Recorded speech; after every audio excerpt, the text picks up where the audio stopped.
Uh, Obviously, thought last week did some good things, did some things we got to clean up. It's kind of been our mo the first three games. So, the big message is showing these guys. There's spurts in every single game. We've been absolutely dominant, and then there's spurts where we give up bonehead plays. So we got to put it together for 60 minutes. But proud of the win. Was excited to see the fan base support us, throughout the entire game, and ready for the Auburn Tigers this week. What's the challenge from them specifically with Bixby and Hunter in the run game? Yeah, I think really all three running backs. Number 22, the true freshman, is a really good player as well. I think all three of those backs could start. Most places in the entire country. What makes them so special is they're all unique. I think they all have great speed. That's one thing they do have in common, and great balance, great vision. But all run have a little bit different running style. But I think all three of those running backs are extremely talented. How does TJ Finley being out impact? Oh, is he out? Did not know that. It really doesn't. It's about us. I think the young man Zach Calzada from Texas A&M transfer might fill in more to that role. But we've been preparing for both guys. Both guys have played in all the games leading up to our game, so I don't think it's going to change our prep as far as what we have to prepare for. Like you obviously coached with Harsin, but how would you kind of describe the style of offense that he likes to run? How is it unique? I think it's very multiple. He does a great job. I was always impressed when I coached with him, the way he's able to personnel different packages, meaning he might have 11 personnel, and this tight end has this group of plays. Another 11 personnel, different tight end has this group of plays. Same with 12. So he presents a lot of challenges for the defense, but he's able to keep it very simple for his players. So that's something I've always thought was really creative, something I've kind of always admired from afar. But his motions, his shifts. They do a great job presenting the same play 1,000 different ways. You'll see the same play, but it's always presented differently. So again, it's going to come down to us understanding concepts. Where they don't have a lot of tendencies, or really any tendencies at all, as far as formation equals this play. So I think he's always done a really good job with that. And then being with him, I know he's always practicing his tricks and his specials, and we got to be prepared for those because going against him every single day, you'd see he runs them like a normal play. So I know they're in his arsenal. He just hadn't used many this point up into the season. Coach Drink said earlier that he's kind of indebted to Coach Harsin because he kind of kept him in college football.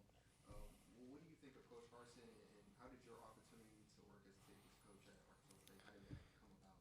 Yeah, I mean, I would not. There's no way in the world I'd be where I'm at today without Brian Harsin.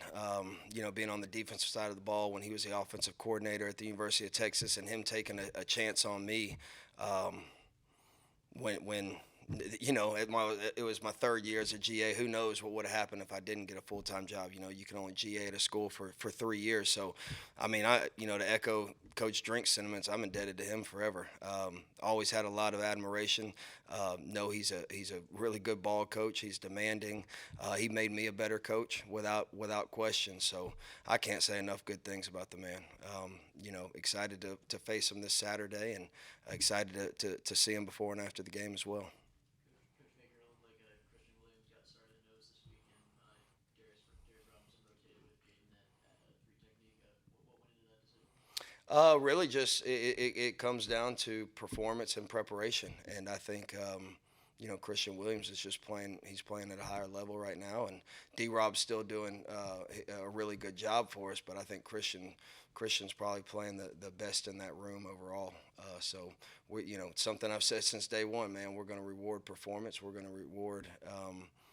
Hard work, and that's not an indictment on Darius. He still played as many snaps. So, again, in that room, I don't think it's important to them who walks out there first, but they're all going to play, pretty much the same amount of snaps. So that's kind of the gist of that.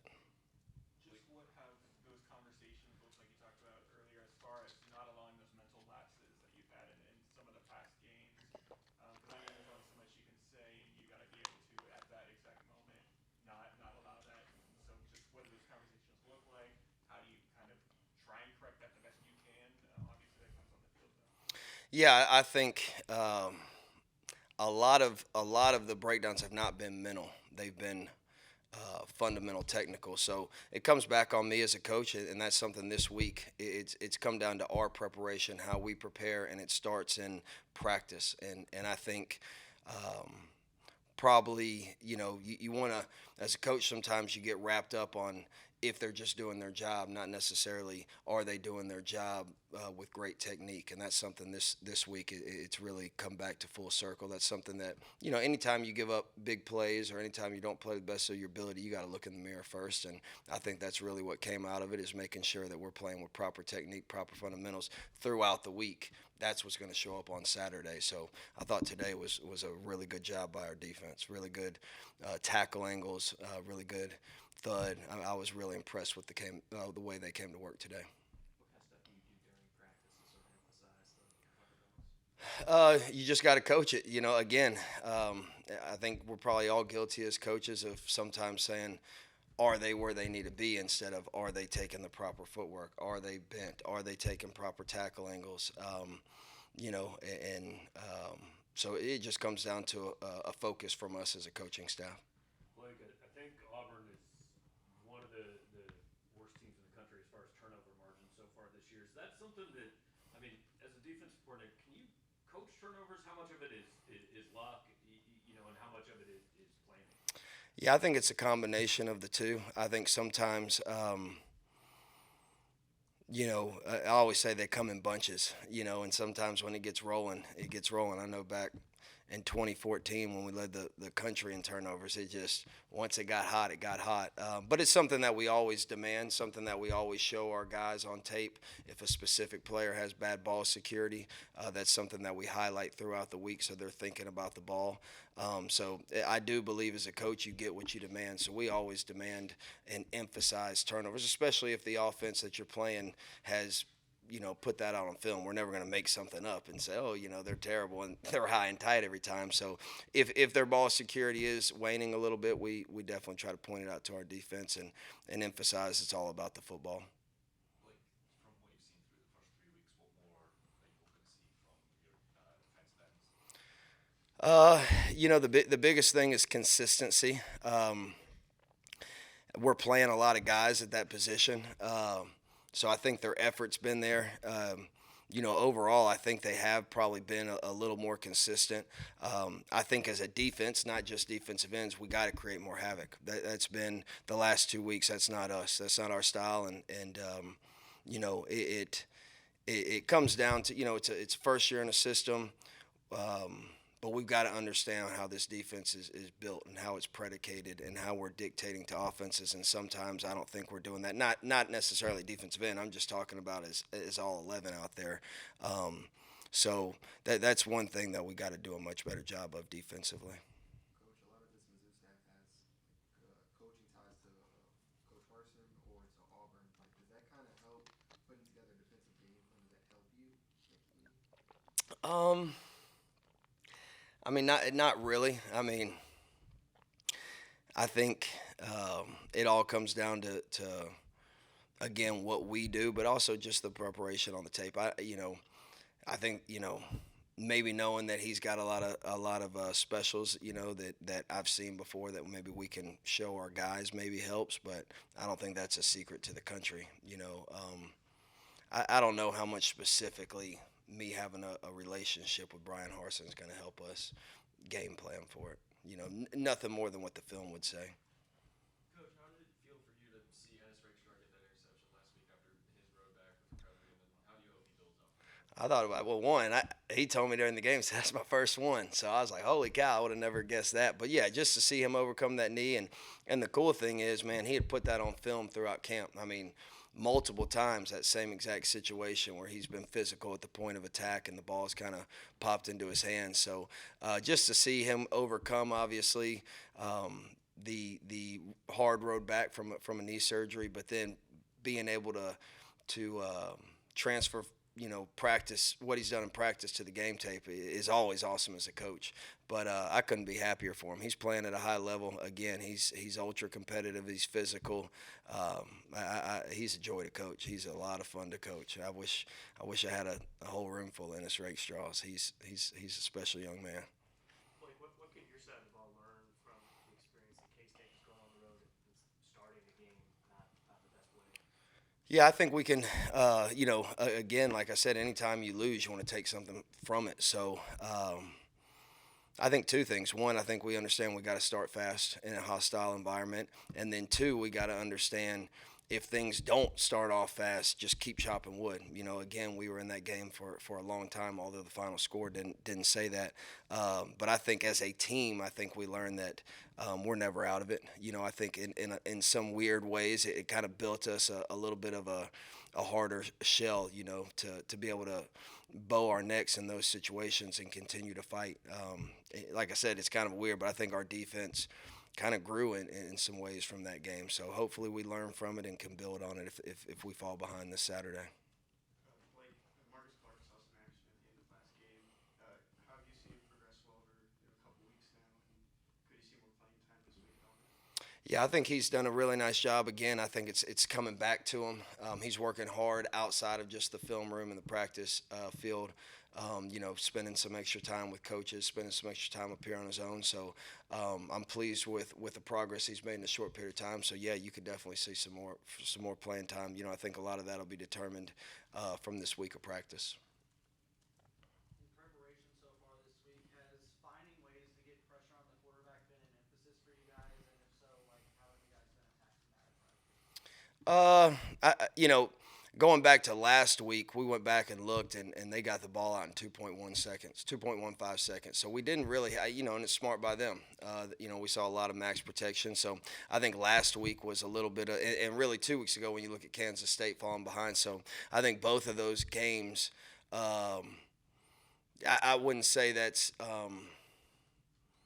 I wouldn't say that we had a lot of opportunities to get pressure. So I'm not looking at it like, oh, we're in this deep, dark spot and we can't get to the quarterback. I think the last two games, offensively, Kansas State really didn't drop back and throw the ball. And then Abilene Christian, like I said, they were max protecting, getting the ball out quick. So, it's something that we always emphasize. Again, our goal is to get 25% havoc rate every single week, and we haven't been close to that the last 2 weeks. So not necessarily getting after the quarterback, but being able to spike our gaps and get downhill and get tackles for losses in the run game. But we're not overemphasizing or panicking, because we haven't had a lot of sacks the last couple of weeks.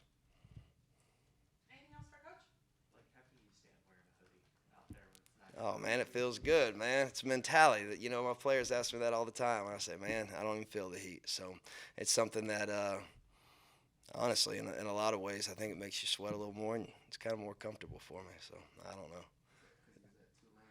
Probably. This is the furthest north I ever lived, so this is like no humidity. It really doesn't feel hot to me. So, yeah, I wasn't wearing a hoodie down in Miami or New Orleans this time of year. I can promise you that. So.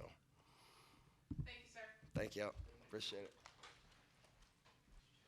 Put Jaylon Carlies at the podium if you've got questions for Jaylon.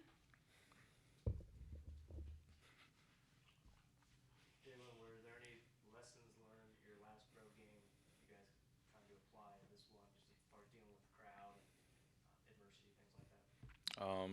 Just staying calm under the pressure. That was our first road game of the season. We knew what we were walking into. Just staying under the pressure, just staying calm when we get into different moments. It just seemed like we didn't keep our poise, but just keeping all that together and keeping our game plan in check, pretty much. Jaylon, it seemed like a couple weeks ago the theme versus K-State was gap integrity, things like that. What's the theme this week defensively? Coaches come in with a good game plan every week. Just disrupting a lot of their explosive plays, just keeping the ball in front of us every way that we can, pretty much. How much does kind of their uncertainty at quarterback impact y'all's preparation? It doesn't change it at all. We still got to play the game no matter who's their quarterback. So we're just planning for everybody. Just something last week, at the end of last week,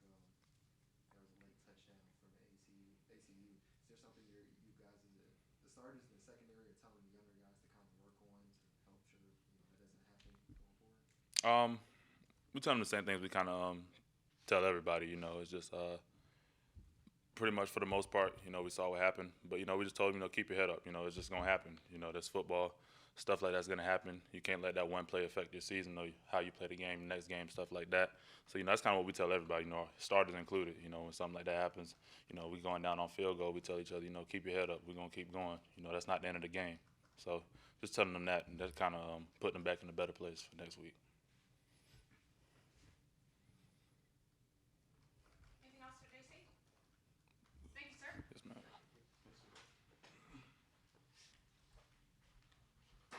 We've got Jernigan at the podium if you've got questions for Jayden.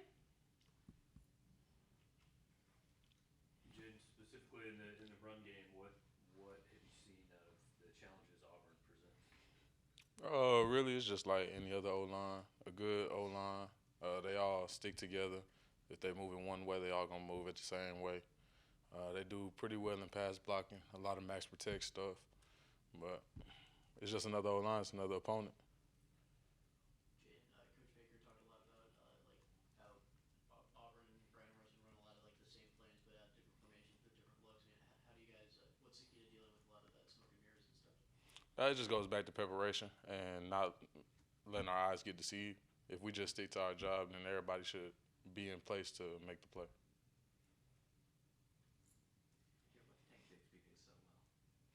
Tank Bixby is a very outstanding running back. He's just able to move. His vision is very, very clear, and when he sees the gap, he hits it and goes.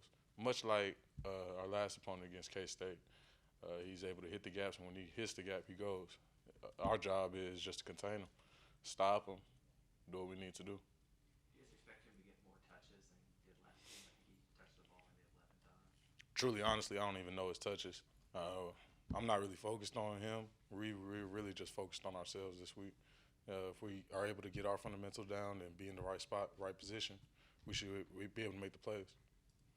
Jayden, you mentioned going up against Tucson, against Kansas State. So what are some things that you guys as a defensive line learned there that you can use and take into this game against Auburn? Communication would be one aspect. We communicated very well against K-State. Everybody looked at the formation and knew almost what play we were going to get. So I feel like if we just prepare the same way and a little bit slightly better, then we'll do fine.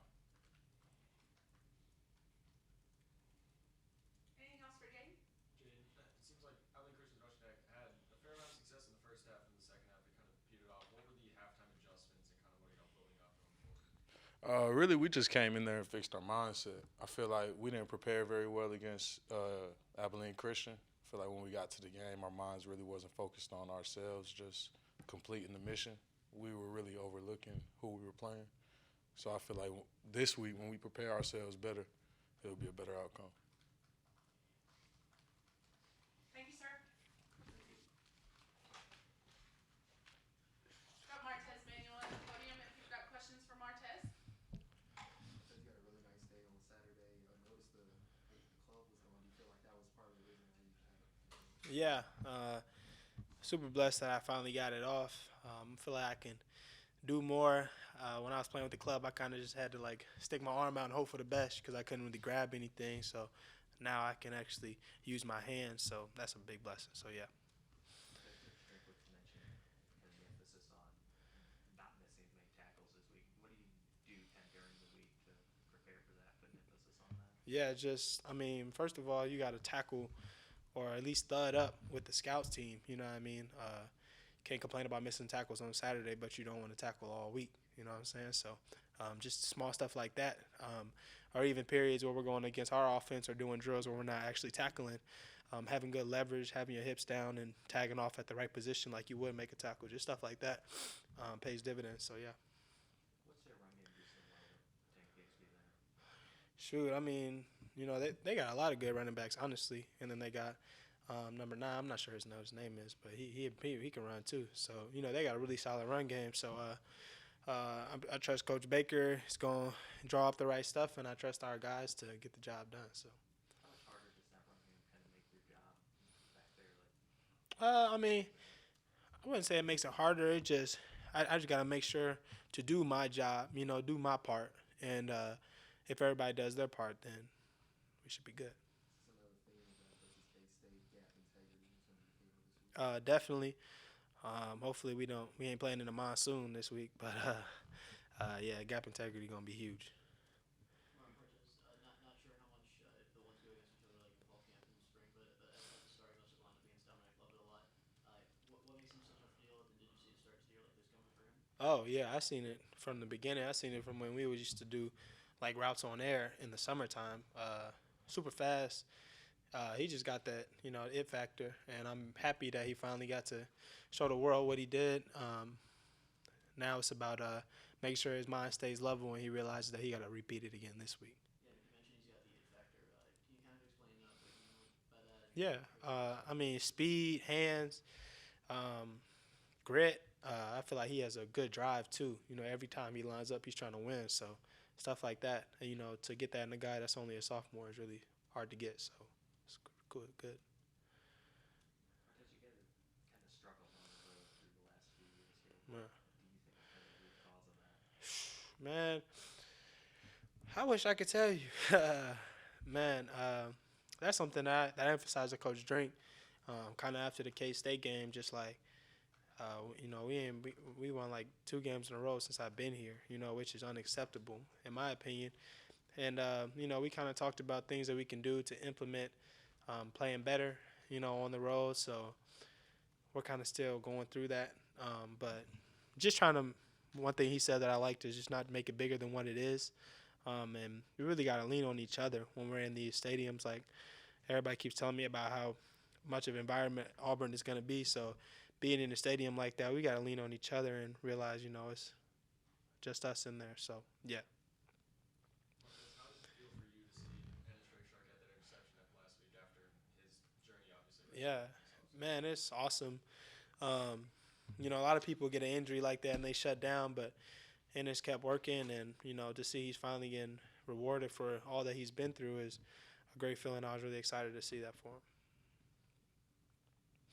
Anything else for Martez? Thank you, sir. Thank you.